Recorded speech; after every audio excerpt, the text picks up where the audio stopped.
ये एक ऐसा कॉन्सेप्ट है जिसमें बच्चे अक्सर कंफ्यूज होते हैं क्योंकि उन्हें बेस ही नहीं पता है कि ये कब यूज किया जाता है और इसके साथ कौन सा वर्ब का यूज किया जाता है। तो आज की इस वीडियो में हम यही कवर करने वाले हैं कि डू, डज और डिड का यूज कब करें और उसके साथ कौन से वर्ब का यूज होगा। आइए हम इस वीडियो में बेसिक टू एडवांस सीखेंगे। तो सबसे पहले हम जानते हैं वर्ब कितने प्रकार के होते हैं। तो पहला होता है मेन वर्ब और दूसरा होता है हेल्पिंग वर्ब। मेन वर्ब का हिंदी होता है मुख्य क्रिया, मतलब जो काम हो रहा है वही हो रहा है। और हेल्पिंग वर्ब का मतलब होता है एक सेंटेंस को बनाने के लिए जो वर्ड सेंटेंस को कंप्लीट करता है उसे हम बोलते हैं हेल्पिंग वर्ब। ठीक, डू, डज और डिड का यूज हम मेन वर्ब के रूप में भी करते हैं और हेल्पिंग वर्ब के रूप में भी करते हैं, लेकिन दो वर्ब ऐसा होता है जिसे सिर्फ हम मेन वर्ब के रूप में ही यूज करते हैं। पहला होगा डन और दूसरा होगा डूइंग। ठीक है, डन और डूइंग। आपको पता होगा कि वर्ब का 3 फॉर्म होता है, लेकिन आज आप सीखोगे कि वर्ब के कितने फॉर्म होते हैं। 5 फॉर्म होते हैं। ठीक है, तो डू का 5 फॉर्म हम आपको बताते हैं अभी। तो पहला फॉर्म होता है डू, नेक्स्ट इज डिड जो कि पास्ट में यूज किया जाता है, देन डन होता है, उसके बाद डूइंग जो कि वर्ब का 4th फॉर्म लगाया होता है। जब भी आप वर्ब के फर्स्ट फॉर्म में आईएनजी जोड़ देते हो तो वर्ब का 4th फॉर्म बन जाता है। ओके, एंड देन लास्ट में आता है डज। डज जो है उसे वर्ब का 5th फॉर्म बोला जाता है।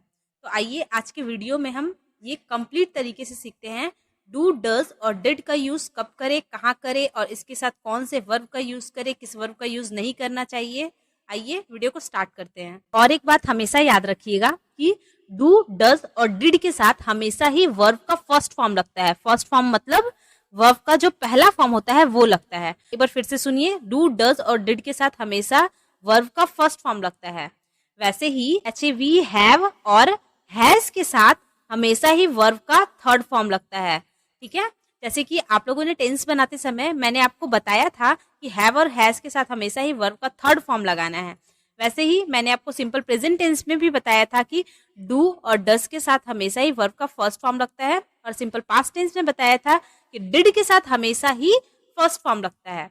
तो उसे सिंपल सेंटेंस में जैसे मैं बोलना चाहूंगी तो मैं बोल सकती हूँ कि डू, डज और डिड के साथ हमेशा ही 1st फॉर्म का यूज करें, एंड हैव और हैज के साथ हमेशा ही वर्ब का 3rd फॉर्म का यूज करें। ठीक है, 3rd फॉर्म मीन्स डन का यूज करें। ओके, उससे पहले हमें ये डिफरेंस जानना होगा। तो हम लोगों ने अभी पढ़ा उसे मैं आप लोगों को क्लियर कर देती हूँ ताकि आप लोगों को समझ में आ जाए। ठीक है, देखिए यहाँ पे पहला सेंटेंस क्या लिखा हुआ है। पहला सेंटेंस लिखा हुआ है कि I have not watched that. देखिए मैंने आपको कहा था ना, जहां पे भी हैव और हैज रहता है वहां पर वर्ब का 3rd फॉर्म लगाते हैं। देखिए आई हैव है यहाँ पे, तो यहाँ पे मैंने वर्ब का 3rd फॉर्म लगाया है। देखिए वॉच का 3rd फॉर्म होता है वॉच्ड, तो यहाँ पे मैंने वॉच्ड लगाया है। तो हमेशा ही हैव, हैज के साथ वर्ब का 3rd फॉर्म का यूज करें। ठीक है, और नीचे वाले सेंटेंस में आप देख सकते हैं यहाँ पर लिखा है I did not watch that. ठीक है, देखिए यहाँ पे हैव लिखा है और नीचे वाले सेंटेंस में डिड लिखा है। तो मैंने आपको कहा था कि डू, डज और डिड के साथ हमेशा ही वर्ब का 1st फॉर्म का यूज करें। देखिए यहाँ पे डिड लिखा है तो मुझे इस सेंटेंस में 1st फॉर्म का यूज करना है। देखिए यहाँ पे वर्ब का 1st फॉर्म का यूज किया गया है। ओके, इसका मतलब क्या होता है मैं उसे हिंदी में बता देती हूँ। देखिए पहला सेंटेंस लिखा हुआ है I have not watched that. ठीक है, इसका मतलब होता है मैंने वह नहीं देखा है। हैव का यूज हमेशा ही प्रेजेंट टेंस में किया जाता है, तो देखा है।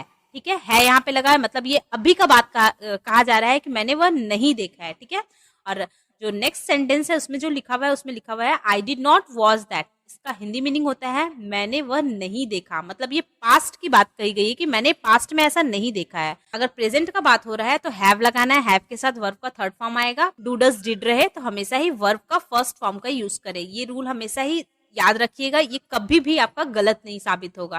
ठीक है, चलिए आगे बढ़ते हैं। अब हम देखते हैं कि डू, डज और डिड की पहचान। डू और डज का यूज हमेशा ही प्रेजेंट के लिए किया जाता है, मतलब कभी भी आपको किसी भी सेंटेंस में डू या फिर डज लिखा हुआ दिख जाए मतलब समझ जाइए कि वो हमेशा ही वो सेंटेंस प्रेजेंट की बात करेगा, अब भी जो हो रहा है उसकी बात करेगा।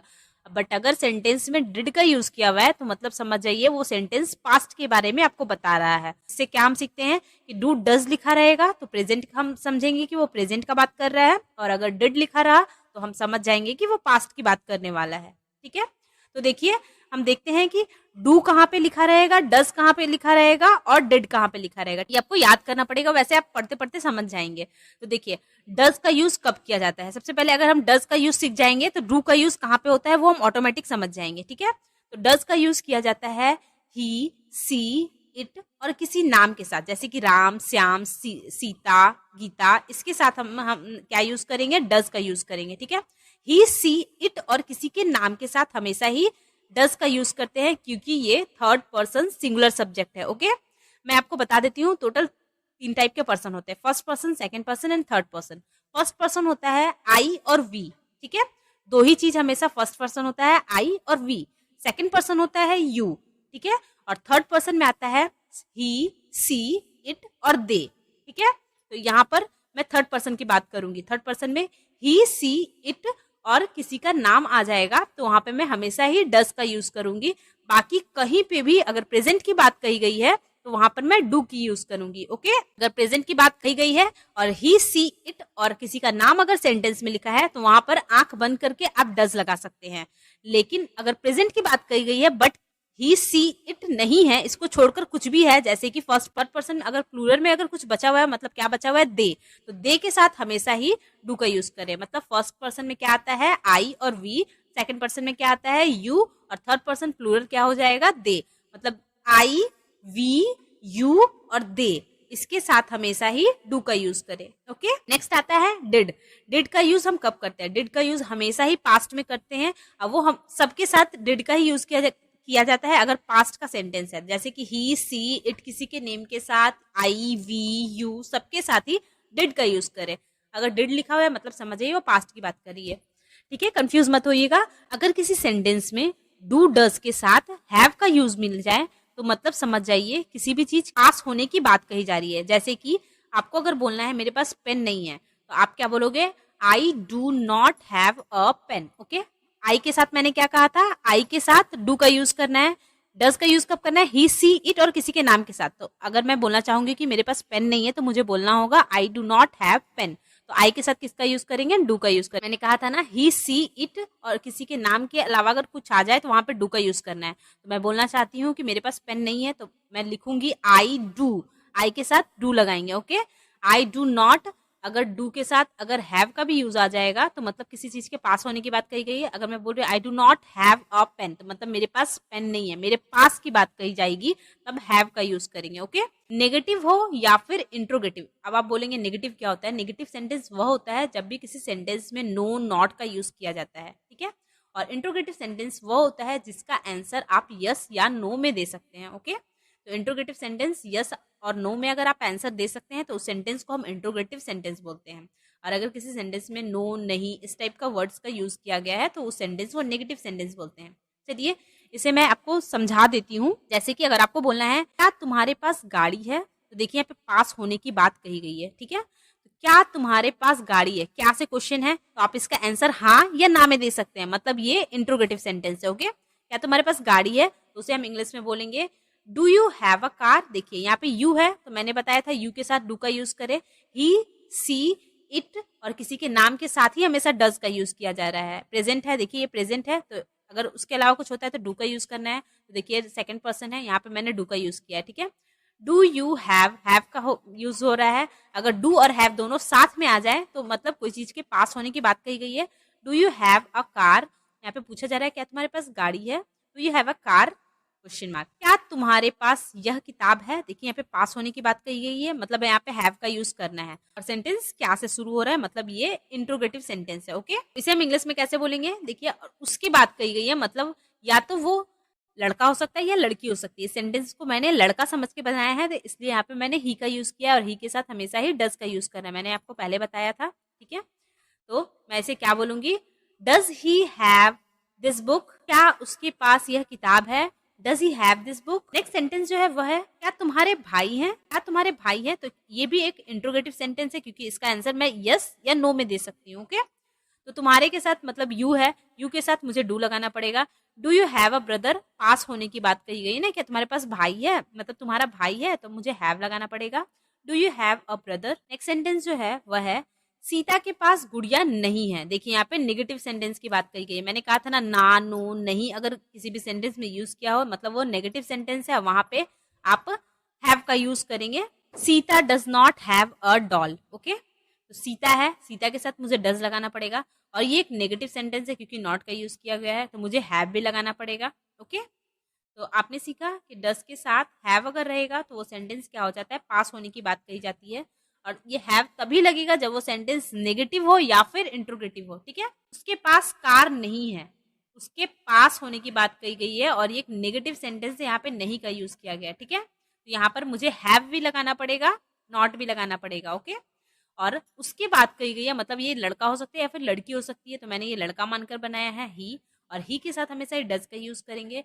He does not have a car. Okay, के पास कार नहीं है, he does not have a car. आइए अब हम देखते हैं डू और डज का यूज कब करते हैं। ओके, तो डू डज का यूज मैंने पहले भी बताया था, नेगेटिव सेंटेंस और इंट्रोगेटिव सेंटेंस में डू और डज का यूज किया जाता है। नेगेटिव सेंटेंस इंट्रोगेटिव सेंटेंस का स्ट्रक्चर कैसे होता है, सबसे पहले सब्जेक्ट आता है, उसके बाद डू या डज में से किसी एक का यूज, उसके बाद नॉट मुझे लगाना पड़ेगा, देन वर्ब की फर्स्ट फॉर्म। मैंने आपको वीडियो के स्टार्टिंग में ही बताया था, डू डज और डिड के साथ हमेशा ही वर्ब का फर्स्ट फॉर्म लगता है, तो मैंने यहाँ पर वर्ब का फर्स्ट फॉर्म लगाया, और अगर लास्ट में कुछ ऑब्जेक्ट रहा तो वो मैं लिख दूंगी। ओके, ये स्ट्रक्चर नेगेटिव सेंटेंस का स्ट्रक्चर है, लेकिन अगर मुझे इसे इंट्रोगेटिव बनाना है तो ये डू डज जो है वो फर्स्ट में लगा देंगे, तो ये इंट्रोगेटिव सेंटेंस हो जाएगा। ठीक है, तो कुछ स्ट्रक्चर कुछ इस टाइप से हो जाएगा, do does plus subject plus not plus verb की फर्स्ट फॉर्म और ऑब्जेक्ट लास्ट में लिख देंगे। और इंट्रोगेटिव सेंटेंस में ये जरूरी नहीं है कि नॉट यूज होता ही है, कभी कभी यूज होता है, कभी कभी यूज नहीं होता है। ठीक है, और अगर डू डज के साथ हैव का भी यूज करना पड़े, जैसे कि पहले मैंने आपको बताया था, डू डज के साथ मैंने हैव का यूज किया था, तो उस सेंटेंस का मतलब होता है पास होना। तो उस तरह के सेंटेंस का स्ट्रक्चर क्या होता है, देखिए मैंने पहले जो सेंटेंस बताया उसका स्ट्रक्चर मैं अब बता देती हूँ कैसे होगा। देखिए सबसे पहले सब्जेक्ट लिखूंगी मैं, उसके बाद डू डज, उसके बाद नॉट, एंड देन हैव का यूज करूंगी, देन ऑब्जेक्ट। इस पहले वाले सेंटेंस में आप कंफ्यूज होंगे कि डू डज के साथ हैव क्यों नहीं यूज किया गया। पहले वाले सेंटेंस में कोई चीज के पास होने की बात नहीं कही जाएगी, वो सिंपल सेंटेंस होगा। ठीक है, और नेक्स्ट वाले जो ये लास्ट वाले सेंटेंस है, इसमें किसी चीज के पास होने की बात कही गई, इसलिए मैंने हैव का भी यूज किया है और डू डज का भी यूज किया है। ओके, पहला वाला सेंटेंस में पास होने की बात नहीं कही गई है। जैसे यहाँ पर नीचे वाले सेंटेंस में बोला जाएगा मेरे पास पेन है, तो ठीक है, तो हैव भी मुझे लगाना पड़ेगा, डू डज भी लगाना पड़ेगा। ओके, बट अगर ये इंट्रोगेटिव सेंटेंस होगा तो सेम इसमें भी क्या करूंगी मैं, डू डज को आगे लेकर आ जाऊंगी, then subject, then not, then have, and then last में ऑब्जेक्ट आ जाएगा। वह पढ़ता ही रहा, तो मैं इसे लिखूंगी, he did nothing but study. He did nothing but study, इसका मतलब होता है वह पढ़ता ही रहा। सोहन और मोहन खेलते ही रहे। Sohan and Mohan did nothing but play. Okay, Sohan and Mohan did nothing but play. मैं सुनता ही रहा, I did nothing but listen. Okay, I did nothing but listen. वह बोलती ही रही, she did nothing but speak. She did nothing but speak. मैं देखता ही रहा, I did nothing but see. मैं देखता ही रहा, I did nothing but see. Next sentence है, वे पढ़ते ही रहे, तो इसे मैं इंग्लिश में बोलूंगी, they did nothing but teach. आप लोगों ने नोटिस किया हर सेंटेंस में डिड का यूज किया गया है। ओके, हर सेंटेंस में डिड का यूज किया गया है, और जहां पे डिड का यूज किया गया है वहां पे हमेशा ही वर्ब का हमेशा ही फर्स्ट फॉर्म का यूज किया गया है। ठीक है, यहाँ पे वर्ब का फर्स्ट फॉर्म है, ये भी वर्ब का फर्स्ट फॉर्म का यूज किया गया है, यहाँ पे भी वर्ब का फर्स्ट फॉर्म का यूज किया गया है, यहाँ पे भी वर्ब का फर्स्ट फॉर्म का यूज किया गया है, यहाँ पे भी वर्ब का फर्स्ट फॉर्म का यूज किया गया है, एंड यहाँ पे भी वर्ब का फर्स्ट फॉर्म का यूज किया गया है। ठीक है, तो डिड के साथ मैंने फर्स्ट फॉर्म का यूज आपको दिखाया है। देखिए डिड का यूज कहाँ पर करते हैं, सबसे पहले ये जानते हैं। देखिए डिड का यूज पास्ट इंडेफिनिट टेंस में करते हैं, सिंपल पास्ट टेंस में करते हैं। ठीक है, अगर सेंटेंस नेगेटिव और इंट्रोगेटिव रहेगा तभी डिड का यूज करेंगे। जैसे कि मैंने प्रेजेंट वाले में बताया था कि डू डज का यूज कब करते हैं, नेगेटिव और इंट्रोगेटिव, वैसे ही लेकिन वहाँ पे है और है का यूज किया जाता है, और इसमें बट था का यूज किया जाएगा, वहाँ पर मैं डिड का यूज करूंगी। वहाँ पे जहाँ मैं डू डज लगाती थी बस उसे डिड से रिप्लेस कर देना, बाकी सारा स्ट्रक्चर सेम है। ठीक है, और वहाँ पे मैंने डू डज के साथ हैव का यूज सिखाया था, यहाँ पे मैं डिड के साथ आपको हैव का यूज सिखाऊंगी। इसका मतलब ही होता है कोई चीज पास होना तभी हम हैव का यूज करेंगे। पहला सेंटेंस है, वह नहीं गया, पास्ट का सेंटेंस है। ठीक है, वह नहीं गया, he did not go, he did not go. Did है, डिड के साथ वर्ब का फर्स्ट फॉर्म, ही है उससे कोई फर्क नहीं पड़ता, हमेशा ही डिड का यूज होगा। आपने नहीं देखा, you did not watch. Did है इसलिए वर्ब का फर्स्ट फॉर्म। क्या वे नहीं गए, did they not go, did they not go, तो दे है, डिड है, उसके साथ मैंने वर्ब की फर्स्ट फॉर्म का यूज किया है। अगला जो सेंटेंस है वह है, किसी चीज के पास होने की बात कही जा रही है लेकिन पास्ट में वो चीज पास थी। ओके, देखिए पास होने की बात कही गई है लेकिन पास्ट के लिए। तो मेरे पास कार नहीं थी, थी है और पास भी है, मतलब मुझे हैव का यूज करना पड़ेगा। ओके, और थी है तो मुझे डिड का भी यूज करना पड़ेगा। तो सेंटेंस में डिड और हैव दोनों का यूज करना पड़ेगा। देखिए, मेरे के लिए आई का यूज करूंगी, I did not have a car. I did not have a car, मेरे पास कार नहीं थी। क्या आपके पास पैसे नहीं थे? Did you not have money? Did you not have money, तो हैव का भी यूज किया गया, डिड का भी यूज किया गया। यहाँ पे कोई भी काम नहीं हो रहा है, यहाँ पे पास होने की बात कही जा रही है, ठीक है, यहाँ इसलिए यहाँ पे वर्ब का यूज नहीं किया गया है। उसके पास पैसे नहीं थे, he did not have money, did का भी यूज किया गया है, हैव का भी यूज किया गया है। यहाँ पर आपको 2 सेंटेंस मैं दे रही हूँ, जिसे आपको कमेंट बॉक्स में आंसर करना है कि ये जो मैंने इंग्लिश में लिखा है उसे हिंदी में क्या कहेंगे, ठीक है।